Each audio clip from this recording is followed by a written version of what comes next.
उनका पैकेज 50 लाख, 60 लाख, 70 लाख, 80 लाख तक का होता है। तो करोड़ों में सैलरी खाली IT वालों का नहीं होता है, ये मैकेनिकल वालों का भी होता है। अपना करोड़ों का सैलरी बताएंगे, कोर्स बनाएंगे, वो आपको सेल करेंगे। अगर ये सब प्रॉब्लम सॉल्व कर पाए तो कंपनी के लिए आप मोस्ट डिमांडिंग पर्सन बन जाते हैं।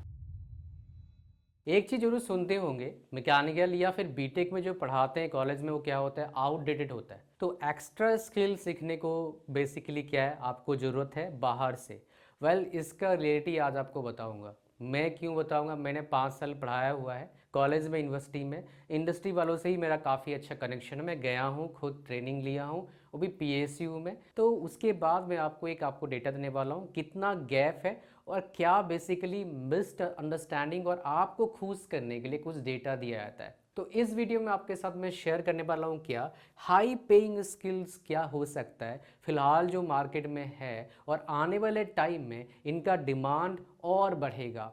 और कुछ और बातें बोलूँगा, बेसिकली एक सरप्राइज़ भी आप लोगों के लिए इसी वीडियो में।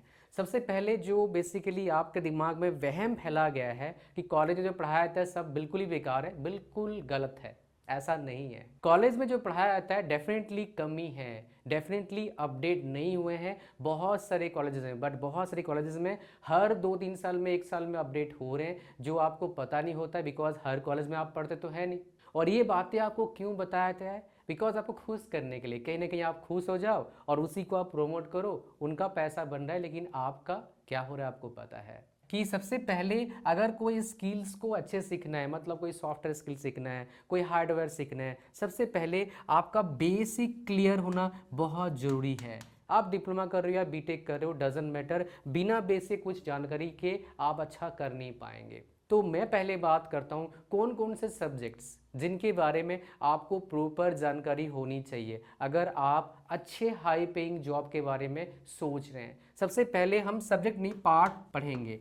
थर्मल वाला पार्ट आपको पता होना चाहिए। थर्मल में क्या आता है, थर्मोडायनामिक्स आता है, REC आता है, पावर प्लांट आता है, IC इंजन आता है, HMT आता है, even fluid mechanics and machine आता है। ये पार्ट आपको अच्छे से आना चाहिए। दूसरा क्या आ गया, सारे design part and pre design part. आप लोग पढ़ते हैं मशीन डिज़ाइन 1-2 पढ़ते हैं, लेकिन उससे पहले हम पढ़ते हैं theory of machine, dynamic of machine 1-2, strength of material 1-2। ये आपको आनी चाहिए, एटलीस्ट बेसिक चीज़ उनकी पता होना चाहिए। हाँ, सबका सब तरह का नॉलेज बढ़िया नहीं होता है, ये एक एक फील्ड है बेसिकली। ये डिज़ाइन फील्ड में जाना है तो ये आपको आना चाहिए, थर्मल फील्ड में जाना है ये आपको आना चाहिए। और एक फील्ड क्या आपका आता है, मैन्युफैक्चरिंग फील्ड आपका, जिसको हम लोग क्या बोलते हैं, प्रोडक्शन इंजीनियरिंग। अगर प्रोडक्शन फील्ड में आपको जाना है, किसी भी मैन्युफैक्चरिंग प्लांट में जाना है, तो प्रोडक्शन में जो भी पढ़ते हैं आप लोग, क्वालिटी कंट्रोल भी इसी में आता है। अगर मान लो ऑटोमोबाइल में जाना है तो ऑटोमोबाइल पढ़ते हैं।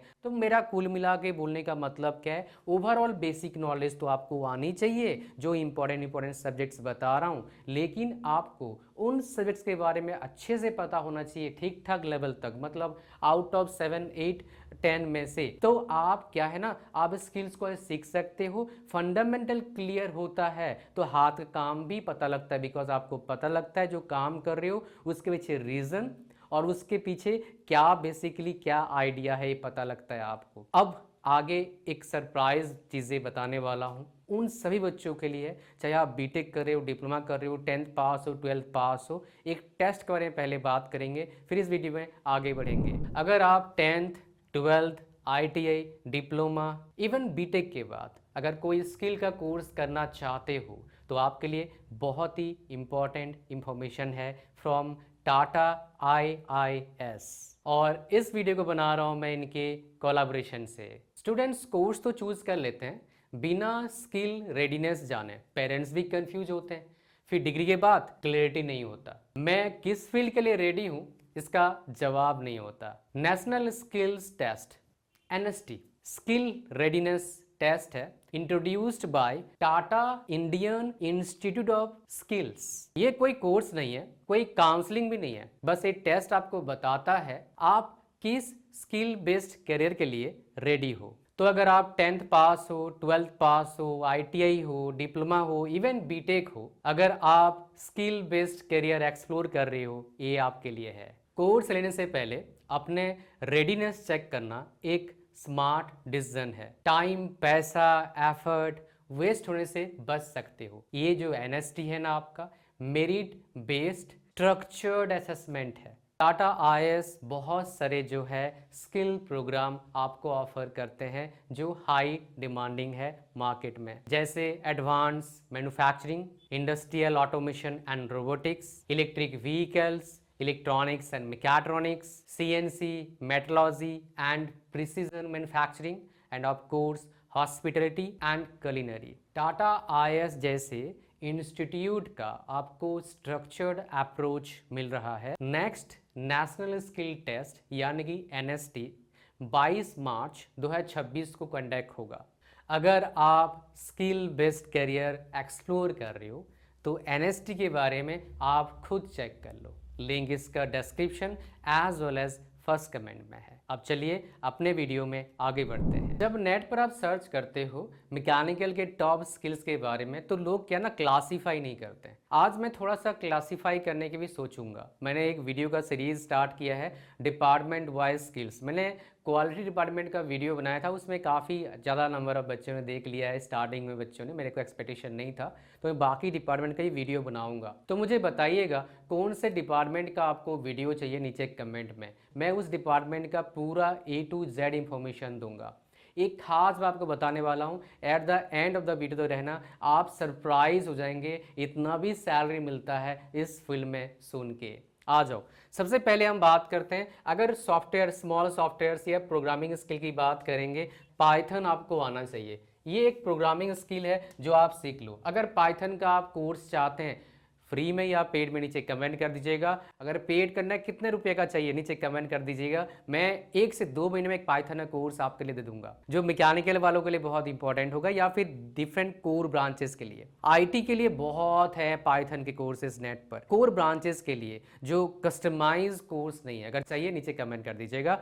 अगर आपको मैकेनिकल में हाई सैलरी चाहिए तो आपको ऑटोमेशन डिपार्टमेंट के अंदर जाना पड़ेगा। ऑटोमेशन डिपार्टमेंट में जाना है तो एक प्रोग्रामिंग लैंग्वेज आपको अच्छे से आना चाहिए। आगे और भी चाहिए होगा, SQL वगैरह, NoSQL सब चाहिए होगा, लेकिन पाइथन का अगर आपका जानकारी है एज ए फ्रेशर तो भाई एक पॉजिटिव पॉइंट है। जानकारी का मतलब ये नहीं होता है खाली आपने ट्यूटोरियल्स देख लिया, उससे कुछ भी नहीं पता लगेगा। ट्यूटोरियल्स देखना पहला स्टार्टिंग फेज है। नेक्स्ट फेज क्या, जो देख रहे हो उसको प्रैक्टिस करना, एंड सबसे इंपॉर्टेंट क्या है आपका प्रोजेक्ट बनाना जो आपने सीखा उसके बेस पर। अदरवाइज उसका जो इंपॉर्टेंस है बहुत डाउन हो जाता है, थियोरिटिकल हो जाता है। साथ में क्या ना, लोग नज़रअंदाज करते हैं MS वर्ड को। लोग सोचते हैं टाइपिंग करना सीख गया तो MS वर्ड अपने को आ गया। नहीं भाई, MS वर्ड में बहुत ज़्यादा फंक्शंस हैं, सबके बारे में पता करना मुश्किल है, धीरे धीरे सीखते हैं। एक्सेल के बारे में बहुत सारे, सबसे ज़्यादा पता करना मुश्किल है, धीरे धीरे सीखते हैं। बट एटलीस्ट वर्किंग नॉलेज, मतलब जो चीज़ें बेसिक है वो आपको आनी चाहिए। अब मान लो इंटरव्यूअर आपसे पूछता है 2 भाई टेबल को जोड़ के दिखाओ, आपको नहीं पता है तो भाई दिक्कत में पड़ोगे। फिर बोलेगा इसको तो कंप्यूटर ही नहीं आता, इसको दोबारा सिखाना पड़ेगा। बिकॉज हर डेटा कंप्यूटर में सेव होगा। किसी भी डिपार्टमेंट जाओगे डेटा वहीं पर डालना है। आपको सिंपल ERP चलाना आना चाहिए, डेटा वहीं फीड करोगे ताकि वो डेटा कोई भी एक्सेस कर पाए, कहीं भी बैठा है पूरे वर्ल्ड वाइड, बिकॉज क्लाउड में होता है। बात समझ पा रहे हैं आप, ये आपको आनी चाहिए। सॉफ्टवेयर स्किल्स बहुत इंपॉर्टेंट रोल प्ले करते हैं आजकल। कम से कम GDT मतलब GD&T, geometric dimensioning and tolerances, ये सॉफ्टवेयर जैसे ऑटोकैड से हो सकता है वो, तो ये कम से कम आपको आनी चाहिए, है ना। ये सॉफ्टवेयर का मैंने पूरा लिस्ट बना के दिया है। पहले ऑटोकैड सीखो, फिर सॉलिडवर्क्स, फिर कैटिया, फिर एनसिस, फिर आपको क्या है हाइपरमेश सीखिए आप। मैं आपको बताऊं और एक बात, 2 तरह का सर्टिफिकेशन होता है, एक कोर्स कंप्लीशन का और एक इनके टेस्ट होते हैं कुछ। तो कोर्स कंप्लीशन का सर्टिफिकेट का इतना ज़्यादा इंपॉर्टेंस नहीं है, अगर आपको काम आता है नॉर्मल सर्टिफिकेशन चलेगा। जो इनके कंपनी वेरीफाइड सर्टिफिकेशन होता है, अगर वो आपको आता है तो वो एक ना अच्छा इम्पैक्टफुल है। शॉर्ट लिस्टिंग होने के लिए वो बेसिकली आपको फ़ायदा करता है। तो अगर वो चीज़ आप ले सकते हो तो ज़रूर ट्राई करिए लेने का। साथ में और सर्टिफिकेशन की बात करते हैं, जैसे मान लो किसी को क्वालिटी डिपार्टमेंट में जाना है तो उसको ले लेना चाहिए भाई साहब 6 सिग्मा का सर्टिफिकेशन। उसमें 2 सर्टिफिकेशन होता है, एक ब्लैक वाला होता है और एक ग्रीन वाला होता है, ठीक है, तो भाई कम से कम एक तो ले ही लो जो आपका बेसिक वाला है, उससे आपको फ़ायदा मिल जाएगा। साथ में और भी सर्टिफिकेशन होते हैं, जैसे प्रोजेक्ट मैनेजमेंट का, कोई मैकेनिकल का है तो एसएपी का बेसिक सर्टिफिकेशन कर सकता है, मटेरियल्स एमएम का कर सकता है, और थोड़ा एडवांस जाना है तो आगे जॉब करते करते पीएम का कर सकता है। बिकॉज कोई भी मैकेनिकल बंदा हो, हाई चांस है वो ईआरपी में काम करेगा, और हाई चांस है वो एसएपी जैसे प्लेटफॉर्म में काम करेगा अपने डेटा को अप टू डेट रखने के लिए, ताकि हर चीज़ सब कोई एक्सेस कर पाए कहीं पर भी रहते हुए। तो ये चीज़ आपको आनी चाहिए। मतलब खाली सीएस वाले कंप्यूटर सीखेंगे वैसे काम नहीं चलेगा, आपको थोड़ा सा वर्सेटाइल होना पड़ेगा, मतलब थोड़ा सा ब्रॉड सोचना पड़ेगा, तभी आपको हाई पेइंग सैलरी वाला जॉब मिल सकता है और वहाँ पर टिक पाओगे, है ना जी। नेक्स्ट ये बहुत ज़्यादा इंपॉर्टेंट है आपका, ये तीन चार चीज़ें मैंने लिखा है, इस चीज़ पर ध्यान दीजिएगा। कम्युनिकेशन स्किल्स, इसके बिना तो काम नहीं बनेगा किसी भी डिपार्टमेंट में हो, बिकॉज आपको अच्छा फ़ायदा नहीं मिलेगा।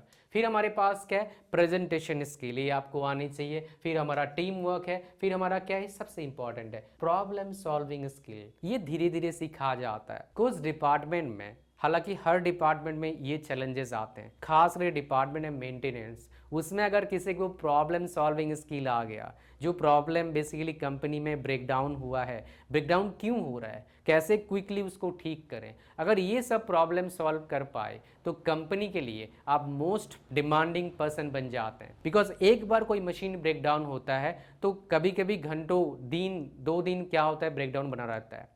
तो ये सब क्या है ना, प्रॉब्लम सॉल्व करना आपको सीखना होगा। इसलिए कंपनी के अंदर एक डिपार्टमेंट ही होता है, मेंटेनेंस डिपार्टमेंट। और एक आपको बता दूं, जो बोला मैं आपको बताऊंगा, मैं जानता हूं कुछ कंपनीज में मेंटेनेंस डिपार्टमेंट के बंदों का जो पैकेज होता है एचओडी का, उनका पैकेज 50 लाख, 60 लाख, 70 लाख, 80 लाख तक का होता है। एक एक कंपनी की बात कर रहा हूँ, जो बहुत हाई फाई लेवल कंपनी नहीं, ठीक ठाक लेवल की कंपनी की बात कर रहा हूँ। हाई फाई लेवल कंपनी अलग ही होता है। इसमें और एक डिपार्टमेंट होता है head of the engineering department, उनका सैलरी फ्यू करोड़ होता है साल का। तो करोड़ों में सैलरी खाली आईटी वालों का नहीं होता है, ये मैकेनिकल वालों का भी होता है, कोर वालों का भी होता है, लेकिन आपको सही कंपनी पहुंचना पड़ेगा। फिर बोलोगे सर खाली आईटी का ही हमारे पास न्यूज़ क्यों आता है, बिकॉज कोर वाले के पास इतना टाइम नहीं है, वो इतना जुड़े हुए नहीं है जो इतना पैसे कमाते हैं नेट से, इसलिए उनका स्टोरी आता नहीं है। आईटी वाले सारे जुड़े हुए हैं, अपना करोड़ों का सैलरी बताएंगे, कोर्स बनाएंगे, वो आपको सेल करेंगे। लेकिन वो मैकेनिकल का कोर्स बनाना मुश्किल है, बिकॉज वो सारे मशीन बेस्ड होते हैं।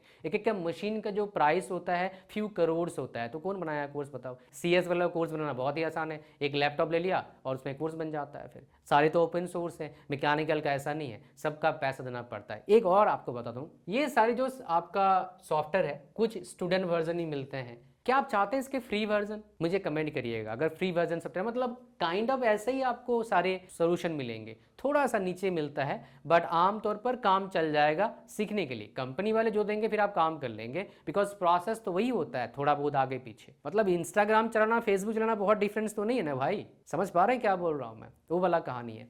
तो नीचे कमेंट कर दीजिएगा अगर फ्री चाहते हैं आप। सबसे इंपॉर्टेंट, किसी भी डिपार्टमेंट में जाना चाहते हो तो आपको क्या करना पड़ेगा मेरे भाई, प्रोजेक्ट वर्क पर काम करना होगा, और इसके बिना काम नहीं चलेगा। और नेक्स्ट, सैलरी, फ्रेशर सैलरी अगर आप टीयर 3 कॉलेज से हैं तो 2.5-3 लाख से 5-6 लाख तक एक्सपेक्ट कर सकते हैं, कंपनी टू कंपनी और industry to industry, department to department vary करता है। हर डिपार्टमेंट का अलग ग्रोथ होता है, हर इंडस्ट्री का अलग ग्रोथ है, हर फील्ड का, हर कंपनी का अलग पेइंग कैपेसिटी है। तो वेंडर कंपनी में जाओगे आप, सेम काम का आपको मिलेगा 15,000, लेकिन अगर आप पहुंच गए अच्छी कंपनी में थोड़ा सा, बिकॉज प्रोडक्ट बेस्ड कंपनी जिनके खुद के कंपनी का प्रोडक्ट है, मान लो कोई गाड़ी बनाती है उसका खुद का प्रोडक्ट है, और वेंडर कंपनी मतलब उसके लिए पुर्जा बना के देती है, तो दोनों में सैलरी का 50, 60, 100% भी डिफरेंस होता है, काफ़ी बार 200% डिफरेंस होता है, काफ़ी बार सेम काम है। तो बड़े कंपनी अगर आपने स्विच कर लिया तो दो तरीका है, या तो अच्छे कॉलेज में जाओ पढ़ने के लिए, दूसरा भाई एक्सपीरियंस बेस पर स्विच होता है, तो उसके बेस पर स्विच करके आप अच्छे सैलरी कमा सकते हैं। सबसे आसान कौन सा है, बड़े कॉलेज से पढ़ना, लेकिन छोटे कंपनी में काम करके लोग अच्छे कंपनी में स्विच करें। मेरे पास बहतर एग्जाम्पल है, मेरे दोस्त हैं, मेरे स्टूडेंट्स हैं, बहुत है ऐसे, तो पॉसिबल है वो भी। तो 2 to 5 एक्सपीरियंस कितना सैलरी आपका होता है, 8 से 15 लाख, और आपका 5 साल प्लस एक्सपीरियंस कितना हो जाएगा, 10 से 25 लाख आपका हो सकता है। बट वंस अगेन डिपेंड करेगा कौन से कंपनी में काम कर रहे हो। कई सारे हैं 10 साल एक्सपीरियंस सैलरी होगा उनका कितना भाई, 70-80 हज़ार, ऐसा भी है। मैं आपको ये जो बता रहा हूँ, ये जो मेरे पास डेटा है उसके बेस पर बता रहा हूँ। एक मैं जानता हूँ जो इंजीनियरिंग हेड है एक कंपनी का, बहुत बड़ा नहीं, ठीक ठाक लेवल का कंपनी है, तो उसका जो सैलरी है 2 पॉइंट समथिंग करोड़ है पर ईयर का पैकेज।